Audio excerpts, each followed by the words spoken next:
साल 2018 चाइना में southern university of science and technology का प्रोफेसर ही जियांगकुई ने मेडिकल साइंस में कुछ ऐसा धमाका करते हैं कि पूरी दुनिया हैरान हो जाते हैं। और शायद ये आज तक का सबसे बड़ा कंट्रोवर्सी है मेडिकल साइंस में। उनके इस काम के लिए 3 साल का जेल और 3 मिलियन येन फाइन भी देना पड़ा। उन्होंने क्रिस्पर टेक्नोलॉजी यूज़ करके 2 बच्चों के डीएनए ऑपरेशन करके एक ऐसा डीएनए बनाए थे जिस पर HIV वायरस का कोई असर नहीं पड़ने वाला। सीधी भाषा में, जैसे हम सब टाइपिंग करते वक्त कोई मिस्टेक हो जाए तो उसे काट के सही कर देते हैं, वैसे ही जियांगकुई ने डीएनए का एडिट किया था। इसका रीज़न था उन बच्चों के पिता HIV अफेक्टेड थे और उन बच्चों को HIV से बचाना। उन्होंने ये काम कोई एथिकल क्लियरेंस के बिना ही किए थे, जिसके लिए उन्हें 3 साल का जेल और 3 मिलियन येन फाइन देना पड़ा। अब सवाल ये है, ये क्रिस्पर टेक्नोलॉजी है क्या और ये कितना एडवांस और पावरफुल है? क्यों क्रिस्पर टेक्नोलॉजी को अप्लाई करना लॉ के खिलाफ है? क्या इससे कोई खतरा है? चलिए जानते हैं इन सारे सवालों का जवाब। Welcome to beyond the shadow. साल 1987 Japanese scientist Yoshizumi Ishino bacteria को लेकर रिसर्च कर रहे थे। तब उनको उस बैक्टीरिया का डीएनए स्ट्रक्चर में कुछ अजीब लगा। उस अजीब स्ट्रक्चर का रीज़न पता चला साल 2005 में। उस बैक्टीरिया का डीएनए स्ट्रक्चर में जो अजीब लग रहा था वो असल में कोई वायरस की डीएनए का कटा हुआ हिस्सा था। कोई वायरस जब कोई बैक्टीरिया को अटैक करता है तब बैक्टीरिया उस वायरस की डीएनए का एक छोटा सा हिस्सा काट के अपने पास रख देते हैं और उसे खुद के डीएनए के साथ जोड़ के एक इम्यून सिस्टम बनाते हैं, जिससे आगे जाके उस वायरस की अटैक से खुद को बचा सके। और बैक्टीरिया का ये टेक्निक रिसर्चरों को चौंका देते हैं। तब दुनिया भर में साइंटिस्ट इस खोज में लग जाते हैं कि कैसे इस टेक्निक को ह्यूमन डीएनए में अप्लाई कर सके।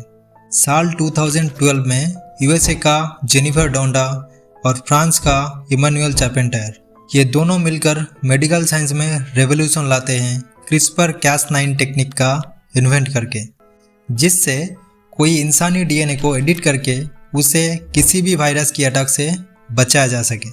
चलिए जानते हैं ये क्रिस्पर cas9 काम कैसे करते हैं। क्रिस्पर का फुल फॉर्म है clustered regularly interspaced short palindromic repeats. इसमें 2 तरह के कंपोनेंट्स रहते हैं। पहला cas9 प्रोटीन जो डीएनए को काटता है, दूसरा गाइड आरएनए जो ये फैसला करता है कि डीएनए का कौन सा हिस्सा एडिट करना है। मान लेते हैं कोई इंसान का इम्यून सिस्टम बहुत कमज़ोर है, मतलब थोड़ा ठंड लगने पर उसे बुखार हो जाना या फिर एक बार बीमार होने पर उसे ठीक होने में बहुत ज़्यादा टाइम लेना। ये सब डिपेंड करता है डीएनए के ऊपर। उस इंसान का डीएनए कोई भी वायरस की डीएनए के साथ आसानी से बॉन्डिंग कर लेता है। क्रिस्पर cas9 टेक्निक से डीएनए का जिस हिस्से में ये प्रॉब्लम है उसे काट के एडिट किया जाता है, मतलब आगे जाके वो और कोई भी वायरस से बॉन्डिंग नहीं कर पाएगा और वायरस बॉडी में कोई इफेक्ट नहीं कर पाएगा। सिर्फ इम्यून सिस्टम ही नहीं, एक इंसान का हर एक बॉडी ऑर्गन्स वो कैसा होगा ये सब कुछ डिपेंड करता है डीएनए के ऊपर। उसका height, body colour, eye colour, weight, nature, sense of humour सब डिपेंड करता है डीएनए के ऊपर। इस टेक्निक से कोई भी इंसान को हम जैसा चाहे वैसा बना सकते हैं। आप समझ सकते हो ये कितना पावरफुल और एडवांस है। साल 2020 में जेनिफर डोंडा और इमैनुअल चार्पेंटर को इस इन्वेंशन के लिए नोबेल प्राइज दिया गया। अब यहाँ पर सवाल यह है, इन दोनों इन्वेंटर्स को नोबेल दिया गया, लेकिन क्यों ही जियांगकुई को सजा दिया गया इस टेक्निक को अप्लाई करने के लिए? उन्होंने ये एक्सपेरिमेंट 2018 में किया था। इसे एक्सपेरिमेंट इसलिए बोल रहा हूँ क्योंकि तब तक ये टेक्नोलॉजी पूरी तरह से तैयार नहीं था। इसे बस लैब में ही यूज़ करने का परमिशन था रिसर्च के तौर पे, क्योंकि ये तब तक किसी को नहीं पता था कि क्रिस्पर टेक्नोलॉजी का यूज़ करके डीएनए एडिट करने के बाद इसका लॉन्ग टर्म इफेक्ट क्या होगा। असल में ही जियांगकुई ने एक पागलपन हरकत किया था। उन्होंने जिन 2 बच्चों के डीएनए को एडिट किया था वो तब तक पैदा ही नहीं हुए थे, जिसे कहते हैं ह्यूमन जर्मलाइन एडिटिंग। ये प्रोसेस फीमेल रिप्रोडक्टिव सिस्टम के अंदर किया जाता है और सिर्फ लैब में ही किया जाता है रिसर्च के तौर पे। ही जियांगकुई ने बहुत सारे रॉन्ग इन्फॉर्मेशन दे के उन पेरेंट्स को राज़ी करवाए थे ये ऑपरेशन करने के लिए, बिना कोई गवर्नमेंट परमिशन के। वो सफल तो रहे, लेकिन इसका नतीजा बहुत बुरा भी हो सकता था।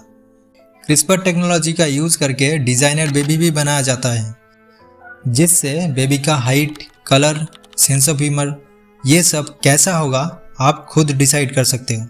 लेकिन इसको अलाउ इसलिए नहीं किया गया क्योंकि इससे हमारा सोसाइटी अफेक्टेड हो सकता है। ये आगे जाके हमारे सोसाइटी में भेदभाव, अराजकता पैदा कर सकता है। एक्चुअल में इस इन्वेंशन का मेन टारगेट है कैंसर और HIV जैसे खतरनाक वायरस से बचाना। आज ह्यूमन टेक्नोलॉजी इतना एडवांस हो गया है कि हम खुद को नए तरीके से बना सकते हैं। क्रिस्पर वो चाबी है जिससे इंसान फ्यूचर के दरवाज़ा खोलने चले हैं। हमें नहीं पता उस दरवाजे के पीछे क्या है, लेकिन हम उम्मीद रखते हैं कुछ अच्छा ही होगा। वीडियो अच्छी लगी तो लाइक, कमेंट, शेयर, सब्सक्राइब करना मत भूलना। मिलते हैं नेक्स्ट वीडियो में।